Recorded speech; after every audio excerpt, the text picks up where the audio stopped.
तो कहानी की शुरुआत में हम आइरिस को देखते हैं, जिसे आजकल ठीक से नींद नहीं आती क्योंकि हाल ही में इसके बेटे मटियो की बहुत ही दुखद तरीके से मौत हो गई है।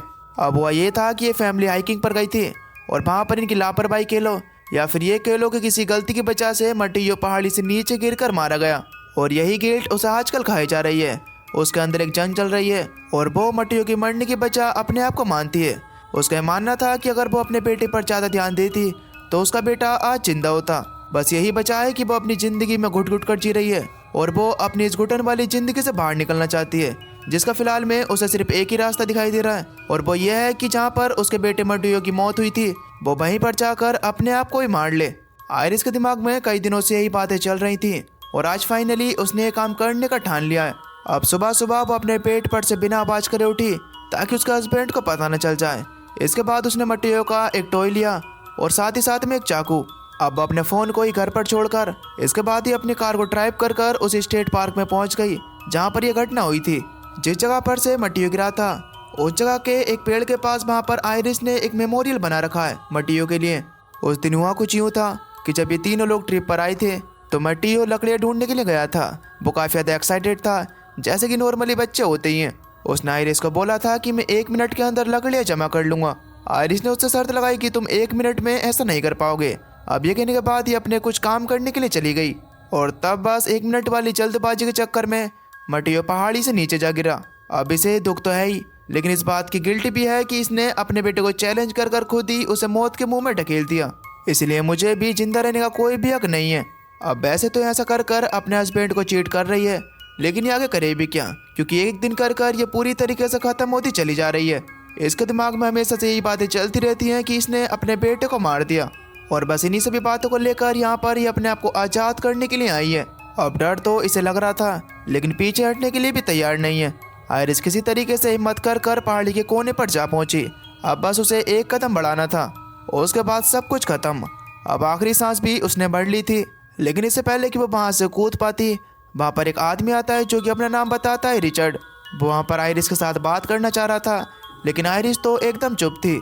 अब जब वो सब कुछ छोड़कर जा रही है तो भला इसे रिप्लाई क्यों करेगी। अब हमें रिचर्ड का नहीं पता कि आखिर ये आइरिस के पास क्यों आया है। शायद आइरिस को मारते हुए देखकर उसे बचाने के लिए आया है, ऐसा हमें लगता है। लेकिन थोड़ी देर बाद हमें पता चल गया कि दोनों के अंदर सेम बेचैनी है। रिचर्ड की गर्लफ्रेंड क्लोई एक कार एक्सीडेंट में मारी गई थी जब ये कार खुद चला रहा था। वो मारी गई और ये बच गया। अब इसी बात का गिल्ट इसके अंदर भी है। अब क्योंकि रिचर्ड उसके साथ घुल मिलकर उसे अपनी कहानी बताने लगा, तब आइरिस ने भी उसे अपनी कहानी बता दी कि आखिर उसके साथ क्या किया हुआ है। अब आइरिस को ऐसा लग रहा था कि रिचर्ड उसे कूदने से रोकेगा, लेकिन रिचर्ड ने ऐसा कुछ भी नहीं किया। उसने उससे बोला कि तुम्हें जो करना है तुम वो करो, लेकिन एक बार जरा ये देख लो कि दिन कितना सुहाना है। अब बस ये कहने के बाद वो वहाँ से चलता बना और उसके पीछे पीछे आइरिस भी चल दी, क्योंकि उसकी बातें सुनकर आइरिस का मन बदल गया अभी के लिए। अब इसके बाद ये दोनों अपनी अपनी गाड़ियों के पास पहुंचे और वहाँ पर रिचर्ड को गुड बाय कहकर आइरिस वहाँ से जाने लगी। अब इससे पहले कि आइरिस वहाँ से जाती, रिचर्ड अपनी कार में से एक छाता निकाल कर लाया, वो भी आइरिस के पास। अभी थोड़ी देर पहले तो ये बता रहा था कि देखो मौसम कितना सुहाना है, लेकिन ये अब अपने साथ छाता क्यों लेकर आया है, क्योंकि वो छाता नहीं एक स्टंट डिवाइस है, जिससे झटका देकर उसने आइरिस को बेहोश कर डाला।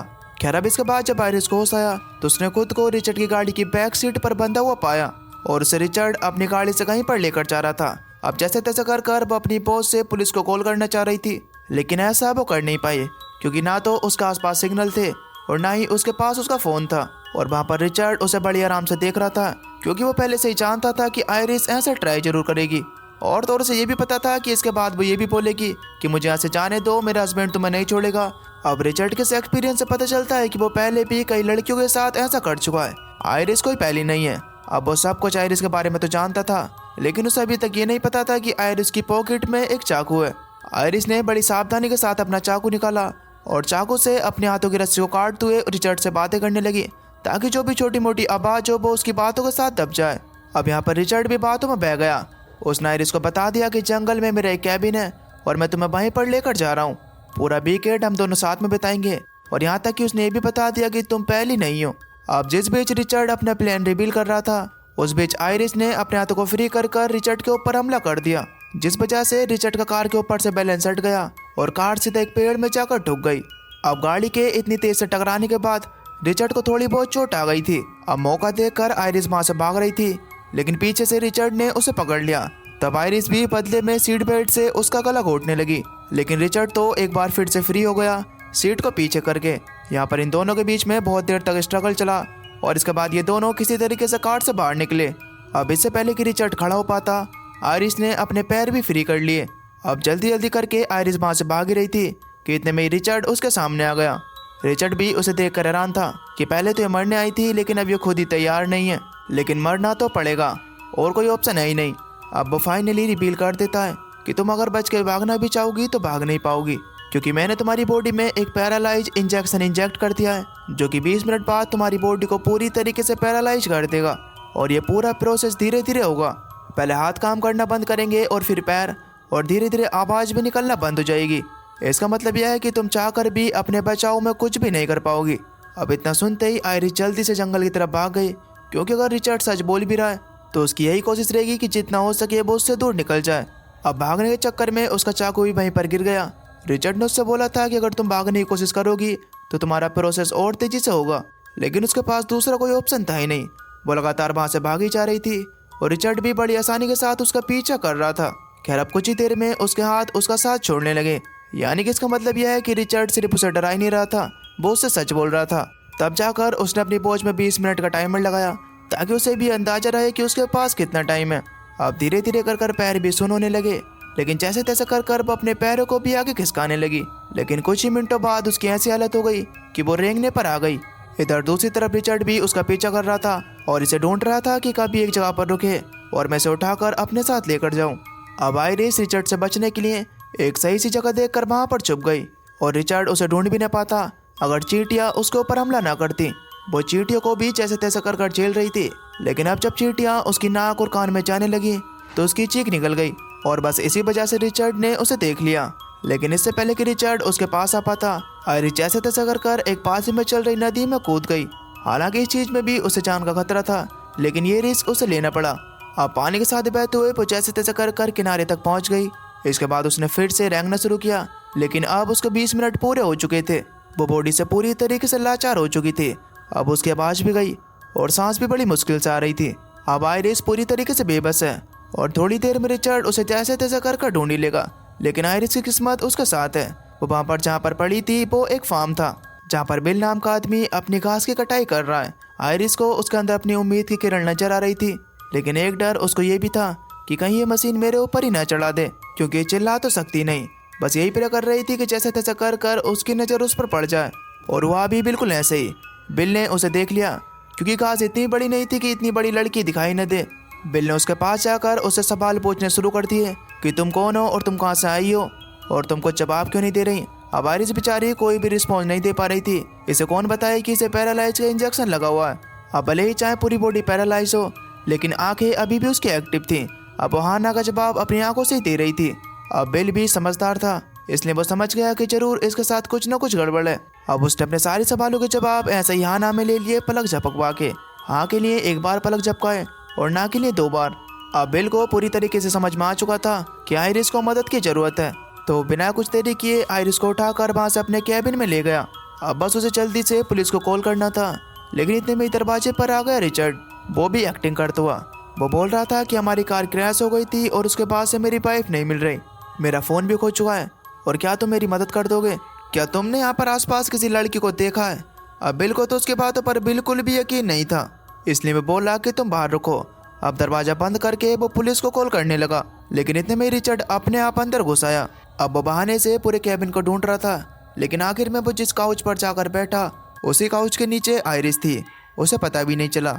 वो सोच रहा था कि बिल आसानी से उसकी बातों में फंस जाएगा, लेकिन ऐसा हो नहीं रहा था। बिल तो पुलिस बुलाने पर अड़ा हुआ था। तब उसे फंसाने के लिए रिचर्ड ने एक बार फिर से एक्टिंग करना शुरू करी। साथ ही साथ उसने एक नई कहानी बनाई। सबसे पहले तो उसने अपना नाम बताया एंड्रयू, और उसके बाद कहने लगा कि मेरी वाइफ को कुछ मेंटली प्रॉब्लम है, इसकी वजह से मैं नहीं चाहता कि पुलिस यहाँ पर आए और मेरी वाइफ को मुझसे दूर कर दे, और कभी कभी तो मेरी वाइफ हिलना डुलना भी बंद कर देती है। अब ये जानने के बाद बिल को भी उसके बातों पर थोड़ा थोड़ा यकीन तो हो गया था। वो उससे पूछता है कि उसका नाम क्या है, तब वो बताता है कि क्लोई।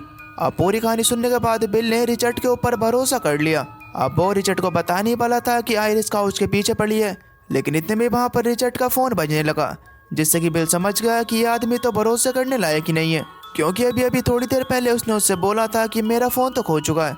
अब बिल उसे कुछ भी नहीं बताता और उससे बस इतना ही कहता है कि जल्दी जाकर अपनी वाइफ को ढूंढो, इससे पहले कि जंगल में वो कहीं पर खो जाए। अब बिल की बातों से रिचर्ड भी ये समझ चुका था कि जरूर बिल उससे कुछ ना कुछ छुपा रहा है। अब बिल ने उसे बताया कि तुम्हारी बीबी बाहर साइड में है, कि तभी बिल उसके ऊपर अटैक कर देता है। अब इससे पहले कि रिचर्ड उठ पाता, बिल ने तुरंत ही पुलिस को कॉल कर दी। इसके बाद इन दोनों के बीच बहुत ही खतरनाक फाइट होना शुरू हो गई। अब इनकी इस लड़ाई के बीच में रिचर्ड के हाथों में एक चाकू लग जाता है और उसने उस चाकू की मदद से बिल को स्टैप कर कर उसे ठिकाने लगा दिया। लेकिन काम तो अभी भी उसका पूरा नहीं हुआ है। अब जब रिचर्ड ने बाहर जाकर साइड में चेक किया तो आयरिस तो उसे वहां पर भी नहीं मिली, लेकिन उसे वहां पर एक गैस कैन जरूर मिल गया, जिसका यूज कर कर उसने पूरे कैबिन में आग लगा दी। अब इसी बीच हम देख पाते हैं कि आयरिस की एक उंगली मूव करने लग गई थी। इसका मतलब यह है कि इंजेक्शन का असर धीरे धीरे खत्म होता जा रहा है। अब बस उसी उंगली की मदद से वो टैप कर कर किसी भी तरीके से रिचर्ड का ध्यान खींचना चाह रही थी, ताकि रिचर्ड उसे यहाँ से ले जाए। क्योंकि अगर रिचर्ड इसे यहाँ से नहीं लेकर गया तो वैसे भी तो वो आग में जलकर मरी जाएगी। इससे बढ़िया है कि वो रिचर्ड के साथ उसके कैबिन में चली जाए, तब उसके बचने के चांस तो हैं। लेकिन अगर यहाँ पर पड़ी रही तो उसका कोई भी चांस नहीं है। अब आयरिस वहाँ पर लगातार टैप करती रही, लेकिन रिचर्ड का उसके ऊपर कुछ खास ध्यान नहीं गया। इसके बाद रिचर्ड पूरे घर में आग लगाकर बिल की गाड़ी लेकर वहाँ से जाने लगा। लेकिन तभी अचानक से उसकी नज़र पड़ती है उस कैबिन की विंडो पर, जिसके ब्लाइंड्स में कुछ हरकत हो रही थी जो कर रही थी आयरिस। उसकी बाकी उंगलियां भी अब काम करने लगी थी, जिनका यूज करके वो ब्लाइंड्स के साथ छेड़छाड़ कर रही थी। अब इस चीज को रिचर्ड ने नोटिस कर लिया। अब वो अंदर आकर जल्दी से आयरिस को वहां से ले गया। अब इस चीज से वो जिंदा जलने से तो बच ही गई। हालांकि बिल का उसे बचाने के चक्कर में उसका सब कुछ खत्म हो गया, साथ ही में बिल भी। खैर अब इसके बाद रिचर्ड उसे गाड़ी में बैठा कर वहां से ले गया। अब तभी रास्ते में उसका फोन बजने लगा। अब फोन उठाने से पहले उसने आयरिस को पिंच कर चेक किया कि आखिर वो बोल भी पा रही है या फिर नहीं, क्योंकि अगर वो कॉल पर चिल्लाने लगी तो लफड़ा हो जाएगा। खैर अब कंफर्म करने के बाद उसने अपना फोन उठाया और फोन पर बात कर रही थी उसकी बेटी। बेटी की आवाज़ सुनते ही आयरिस के होश उड़ गए कि आखिर एक आदमी ऐसा कैसे कर सकता है, जबकि उसकी खुद की बेटी है तो वो दूसरों की बेटी को किडनैप कर कर उनके साथ ऐसा क्यों करता है। खैर अब फोन पर जो भी बात हुई उससे ये चीज़ तो जाहिर हो गई कि आदमी एक नंबर का सीरियल किलर है। रेगुलर वीकेंड्स पर ये अपने कैबिन पर आता है, किसी न किसी लड़की को किडनैप कर कर फिर इसके बाद उसे टॉर्चर करता होगा या फिर और भी घिनौने काम उसके साथ करता होगा। खैर वो तो हमें पता नहीं, बस इतना पता है कि वो आखिर में उस लड़की को मारकर संडे की नाइट तक अपने घर पहुंच जाता है, अपनी फैमिली के पास।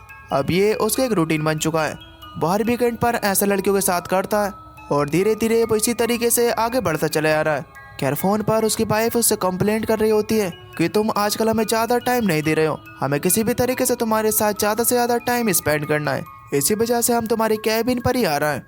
यानी कि अब इसके पूरे के पूरे प्लान पर पानी फिर चुका है, इसे जल्द से जल्द आयरिस को ठिकाने लगाना होगा। खैर अब इसके बाद रिचर्ड जैसे तैसे कर कर अपनी क्रैश हुई कार के पास पहुंचा। सबसे पहले अपने उसने कपड़े चेंज किए और इसके बाद अपनी कार को वहां से निकालने का प्लान करने लगा। लेकिन इतने में वहां पर एक पुलिस ऑफिसर पहुंच गया।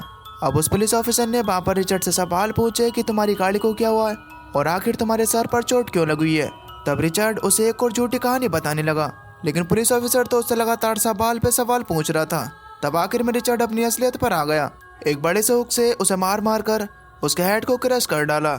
इसके बाद उसको ही उसकी कार में डालकर और उसे आग लगाकर वहां से निकल गया। अब उसने ऑफिसर से उसकी गन भी ले ली थी, लेकिन एक चीज पर तो उसका ध्यान ही नहीं गया। उसने अपने ट्रक के अंदर वही पैरालाइज वाला इंजेक्शन रख रखा था, जो कि अब वहां पर नहीं है, क्योंकि वो आयरिस ने उठाकर अपनी जेब में रख लिया है। अब उसकी बॉडी धीरे धीरे काम कर रही है, अब वो ठीक से सांस भी ले पा रही है और बोल भी सकती है। अब भाई रिचर्ड तो गुस्से से लाल हो रहा था, अपने प्लान के मुताबिक ये क्या करना चाहता था और क्या हो गया। आयरिस तो लगातार ही उससे रिक्वेस्ट कर रही थी कि मुझे यहाँ से जाने दो, मुझे रोड के किनारे छोड़ दो, मैं किसी को भी कुछ भी नहीं बताऊंगी। लेकिन रिचर्ड उसकी बातों में नहीं आने वाला। अब कैबिन पर जाने के बजाय वो सीधा पहुंच गया लेक पर, जहाँ पर वो लड़कियों को मारने के बाद उन्हें फेंकता है। अब इससे पहले कि रिचर्ड अपनी गाड़ी से बाहर निकलता, आयरिस ने भाई इंजेक्शन उसकी टांग में घुसा दिया, लेकिन उसका अंगूठा इतना स्टेबल था नहीं कि वो उसे इंजेक्ट कर पाए। रिचर्ड ने तो उसे पूरा मौका दिया, लेकिन वो कर ही नहीं पाई। लास्ट में रिचर्ड ने वो इंजेक्शन निकाल कर ऐसे ही खाली कर दिया। आयरिस उससे वहाँ पर कहती है कि आखिर तुमने मुझे मरने क्यों नहीं दिया, अगर तुम मुझे मरने देते तो मुझे आज ये सब नहीं झेलना पड़ता। जवाब में रिचर्ड उससे कहता है कि मैंने तो तुम्हें नहीं रोका, तुम खुद ही मेरे पीछे पीछे आई थी, शायद यही तुम्हारी डेस्टिनी है। अब बस इतना कहकर उसने आयरिस को बोट में डाला और इसके बाद लेक के बीचों बीच ले गया। अब वैसे तो आयरिस मरने के लिए ही घर से निकली थी, लेकिन अब उसे नहीं मरना। अपने सामने उसे मौत अपनी दिखाई दे रही है और साथ ही साथ उसे दिख रही है रिचर्ड की बैक साइड में लगी गन और चाकू भी।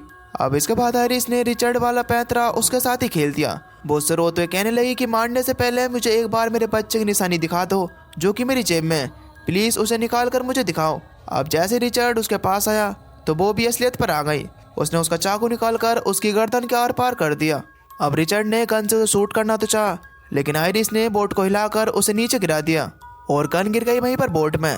अब जब तक रिचर्ड ऊपर आया, इससे पहले आयरिस ने वो गन उठाकर वहां पर फायरिंग करना शुरू कर दी। अब वो अंधाधुंध गोलियां चला रही थी, जिससे कि 1-2 गोलियां रिचर्ड को भी लग गई, जिससे कि वो एक बार फिर से पीछे जाकर गिर गया। अब रिचर्ड बोट पर आने के बजाय वो किनारे की तरफ जा रहा था और आयरिस को ऐसा लग रहा था कि जैसे अब उसकी जान बच गई है, लेकिन ऐसा तो था ही नहीं। जो उसने गोलियां चलाई थी उससे बोट में छेद हो गए थे, जिससे कि बोट में पानी भरने लगा।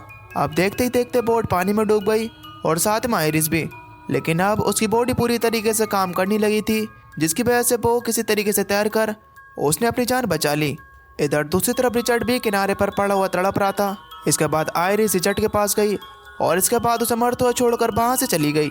और दोस्तों बस इसी के साथ ये मूवी यहीं पर खत्म हो गई। दोस्तों आपको ये मूवी कैसी लगी हमें नीचे कमेंट करके जरूर बताना। अब कहाँ तो आयरिस अपनी जान देने के लिए निकली थी और कहाँ लड़कियों की जान लेने वाला एक सन के साइको किलर उसके हाथों से मारा गया। लेकिन इन सभी चीज़ों के बीच आयरिस को उसकी ज़िंदगी की वैल्यू जरूर पता चल गई। दोस्तों अगर आपके मन में इस मूवी से रिलेटेड कोई भी सवाल चल रहा है तो आप नीचे कमेंट्स में पूछ सकते हो। बाकी अगर आपको मूवी का एक्सप्लेनेशन पसंद आई हो तो प्लीज़ वीडियो को एक लाइक जरूर कर देना। और अगर आप चैनल पर नए हो तो प्लीज़ चैनल को सब्सक्राइब कर बेल नोटिफिकेशन को ऑल पर सेलेक्ट कर देना, ताकि अगली वीडियो की नोटिफिकेशन आपके पास सबसे पहले आ सके। तो चलिए मिलते हैं एक और न्यू इंटरेस्टिंग वीडियो में, तब तक के लिए till then take care, love you, bye bye.